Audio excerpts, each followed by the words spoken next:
আরে এমন একটা জায়গায় আসলাম, এখন তো আমার সিগারেট খাওয়ার নেশা উঠছে। এখন আমি কি করি, কোথায় পাই, কি করে একটা সিগারেট খাই? কোনো দোকানদারি নাই, কিছু কোনো মানে।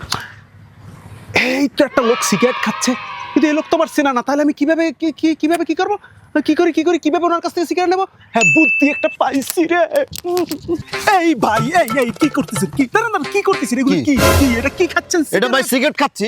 আরে ভাই দাঁড়ান, কথা কম খান। এই সিগারেট খেলে কি হইবে সেটা কি আপনি জানেন? আলসার হয়, ক্যান্সার হয়, কি ভাই আমার এই সিগারেট দেন তো দেন। খাবেন, তারপরও খাবেন, খান। আপনি আপনার সিগারেট খান, আপনি মরে যাবেন, আপনি ঠোঁট কালা হয়ে যাবে, কোনো মেয়ে আপনাকে পছন্দ করবে না, অকালে আপনি মৃত্যু হয়ে যাবে, চুল পাকবে, আলসার হবে, ক্যান্সার হবে, কি হবে না, লিভার পচে যাবে, আপনার কিডনিতে সমস্যা হবে। এত কথা বলার পরও যদি খাই থাকেন, খান।